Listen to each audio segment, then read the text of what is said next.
Let's go to the Hurricanes. So big players out for them. We've got Zach Gallagher has gone to Toyota Blitz, which I think is a big out. They've got Riley Hohepa, who was very serviceable for them and filled a lot of holes, gone to Rockets. Will Tucker, I shouldn't miss him as well, has gone over to the Crusaders as injury cover over there. Peter Ramunga Jensen has gone to Pudge as the Kontetsu Liners, so that's a big out for them. I think as much depth as they have, he was very good. Other players, Cade Banks gone back to the Blues, Daniel Sinkinson gone released back to Waikato, TJ Clark, Josh Tawala, and Nick Souchon as well. Cool. Big players in. Nelson. Big players in, mate. So there's a couple of guys you've probably heard of here before. A guy called Geordie Barrett, returning from his sabbatical with Leinster. Josh Morby also returning. It was Josh Team who come across from the Highlanders. Tom Allen and Werner Basson come across from the academy, come up to the academy. And Warner Derns, mate, Hurricanes boy, or Wellington boy, sorry. Wellington born is coming across to the Canes. That's got to be a dream come true for him. Very excited to see him play this year. He's been unbelievable as captain of Japan in the last Pacific Nations series, so he's going to be very good. Sweet. All right, the starting 15s.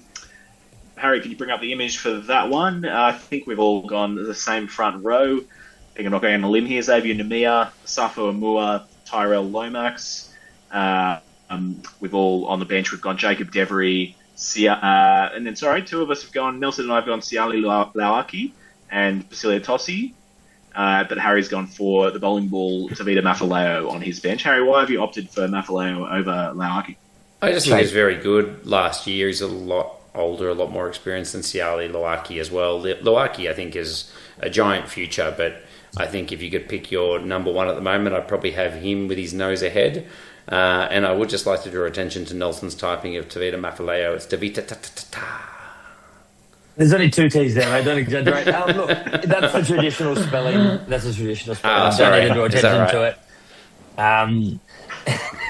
Yes, and I thought you were going to say there for a second that Mafaleo is so much older than last year. But no, yes, he is older than Lauaki. Fair point. Yeah, and Basilia Tossi, obviously, we should get some minutes over Lomax, I would think, as well. He's a very good player. They'll rotate even more, I think. They've been rotating for the All Blacks, so that'll be a great double to have if you're going to pick another double. There you go, fantasy double. Oh, mate, so I'd take Xavier Nemea as well, to be fair. True. Cool. So we're going to go through the back five of the scrum, mate. We've got Warner Derns locked in for all three. Caleb Delaney locked in for all three. Devon Flanders, Karifi, and Lakai. Cargie was trying to drop Karifi, but got talked into some actual sense for once. We've all got Walker Leawiri, Yossi, who Cargie was trying to squeeze in there to start as well, all on our bench. It's a tough one. This is the first year where I have to admit that All Black Karifi he's come up to the standards. Otherwise, I wanted Lakai at 7 and Braden Yosse at 8. Hurricanes just been spoiled for their choice of back rowers for the last few years. Hey, we're more locked in this year, and it's young Yossi should be the one that's coming in and taking the jersey off from mate. But Karifi is just getting better and better. He is. Harry, take us through the inside backs. Certainly. We've got Cam Roigard. For a second, I thought someone didn't pick him. Cam Roigard at 9, and he could play 10, 11, 12. Ruben Love, you guys have gone for in your best team in 10. I've gone Brett Cameron. I've gone Ruben Love back at fullback because I think that's the most likely thing that the coaches will pick. I definitely prefer your team. So you've gone Ruben Love 10, Josh Morby 15. I've gone Brett Cameron 10, Ruben Love 15. This centre's not very exciting. I think we've all done the same thing. Exciting players, but nothing to talk about. Geordie Barrett, Billy Proctor, Kenny Naholo on the left wing, and I've gone Morby on the right wing to get him on the field. Nelson's got Faye Finay-Anganofo on the right wing, which surprises me, and Balin Sullivan for Cargie, which is probably the most vanilla option. I think that's probably the likely option. I'll be honest, I'm looking at is... Nelson's and it's juicy. It's juicy. I like it. Yeah. I've done the Cargie pick there. Like, Finney is good fun. Cargie's got on the bench. I've got Balin Sullivan on the bench. But Harry, you've also got Finney Anganofo on your bench as well. So we've all got him in the 23. So I was just watching. I watched at the gym a couple of days ago. Just Dave Plenty versus Tasman Marco highlights in the semi-finals, the NPC, and Finger and Anganofo just ran through half the team. It was just like the best run ever. I was like, oh my God, he's good. He needs to be starting. He's so good. He's an absolute gun. Yeah. Guys, if he's not going to start there, we'll take him. The bench, did we go through? I don't think we went through our benches, did we? We did. Yeah, I think we did. I just missed the back five. So did we say Walker, Liwera and Yose? The only thing we didn't talk about, is the halfback. We've all got Village Owen as the 9. And then Cargie and I have found room for Brett Cameron. Harry still managed to get Balin Sullivan. So both the 23 jerseys for us, Harry's got them at 22, 23. Yep. And it'll be interesting to see the 10 battle, to see how that works out. I mean, Nelson and I could be wrong. Ruben Love could play 15 the whole season. He could play 10 the whole season. Maybe. Who knows? So, yep. Right, injuries, guys. Injuries. Harry Godfrey out for the season with an ACL injury as well. Another very exciting young playmaker, outside back, gone. So very disappointing to see so many young kids that are so exciting to watch. But yeah, he will miss the entire season. Stocks rising, Nels? Stocks rising. I've got Warner Durns down. He, as I said, he's a Wellington-born boy. He moved across to Japan when he was 14. And I didn't realise this, but he debuted for Japan age 19 in November 2021. He didn't make his professional debut outside international footy until the following year in January for Toshiba Brave Lupus. And in the same match, he scored a try and became the youngest try scorer ever in the competition. Yep, huge. And for more context on him, I was watching something in Japan that was explaining that when he moved to Japan at 14, his dad was a strength and conditioning coach for one of the Japanese top league teams. So you best believe that since 14, well, probably since he was 7, he has been raised on a strength and conditioning program, which has made him into the absolute unit he is. And why he moves so well for someone that big, because he moves incredibly well. So you're saying if we all got that coaching, we would be over 2 meters too? Oh, absolutely. Yes. Without help. Yeah. He's 124 kgs too. He is agile for that size. Look, he's still got a bit of work to do on the kgs to get up to my leagues, but in terms of everything else, he's done pretty well. So, do we count Devon Flanders as a stocks are rising? I feel like he's still been rotating in and out, and maybe getting a little bit more consistent towards the back end of last year. But I just wonder if he's going to become their 6 locked in. Are we happy to all agree that Brad Shields is an old man and he's in the squad as a token Hurricanes for life? That's what I'm going with. Yeah, I forgot he was there. So exactly, I agree. So Flanders, we're saying, is ironed on 6. Look, he was in the All Blacks XV, the same as Siali Laaki. So I think we're right. I think we're prepared to say the 6 is his jersey. And unfortunately, it's Braden Yosse who's left out in the cold trying to fight for some game time. Crazy. But who is fantastic off the bench, though. Pretty impressive. Yeah, absolutely. It is pretty impressive. Yeah. Yep. Frags, anyone else you've got for stocks rising, mate? Stocks are rising. Ruben Love, but I guess we said this same time last year. And they rose. They rose. Then he was injured. Then they fell. Yeah. And so they fell. But then look how good he was in the All Blacks and getting those couple of shots. So I think this year, it's really they're building a team kind of around him, I guess, a little bit. Obviously they got Geordie Barrett, Billy Proctor, and seasoned All Blacks, but I think Ruben Love is set to play a really big role this year as long as he doesn't get injured. So I think we saw Brett Cameron for the first half of the year, then he got injured when Ruben Love came back as well. So it's going to be interesting seeing both of them fit at the same time.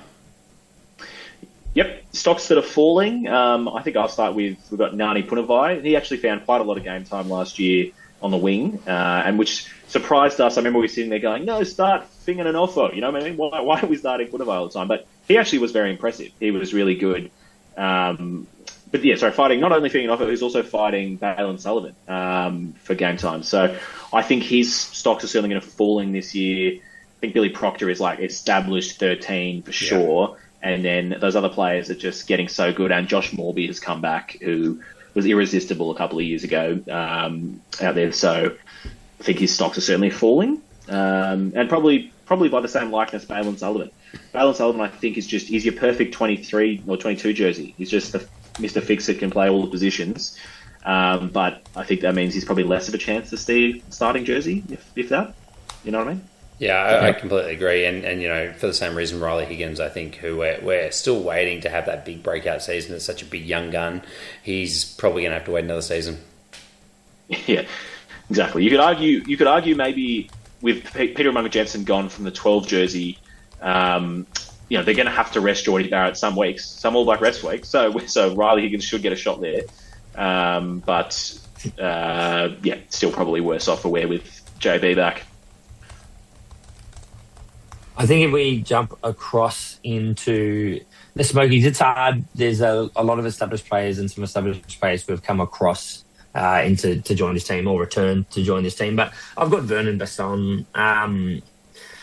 He's got hookers in front of him. Don't get me wrong, but he played a couple of years in the New Zealand under-20s. He does have big raps. His brother Masesi Basson, I think, at the Canes too. I think he's around maybe. But yeah, he's a guy for me that, he's got a ceiling, but he's a Smoky because he's got guys ahead of him. Yep. Although, I mean, is it just me, or does Jacob Devery not really excite you that much? So, you know what I mean? We could see him in there. Get him in. They got lots. They got still Raymond guy. You've heard of Asafa Amua, Jacob Devery, Tupu.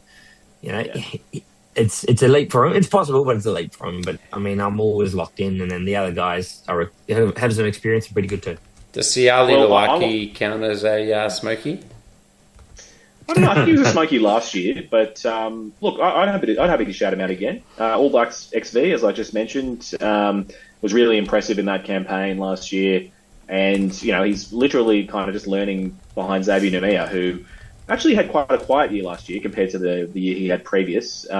We thought Xavier Numia was heading straight for higher honours. Remember a year or two ago we were saying straight for the ABs, but the two of them together, they got some good loose heads. Can we throw him back in as a Smoky then? No, you absolutely cannot. That's a bridge too far. I think for mine, look, I wanted to talk about Arisi Polico, but I'll leave him to Harry because I do have to correct myself in mentioning Johnny Orova for the Crusaders. I jumped the gun a little bit early. He did play for the Crusaders last year, featured in a couple of games, and I was very excited by him. But he is now at the Hurricanes, traditionally more of a 13. For the reasons that we've just talked about, how they still have a whole bunch of 13s. Probably not going to see him get all that much game time, but incredibly exciting player. So I hope we do see him at some stage throughout the season. And otherwise, I mean, look, I will talk about Arisi Polico as well. Sorry, Harry. It's too bad.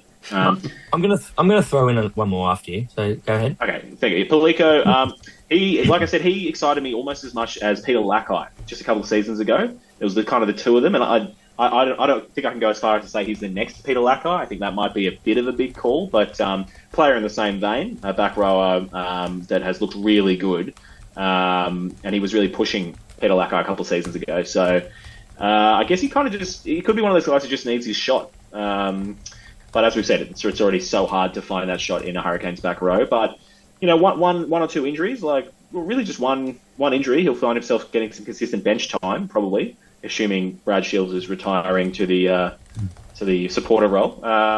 So definitely a Smoky.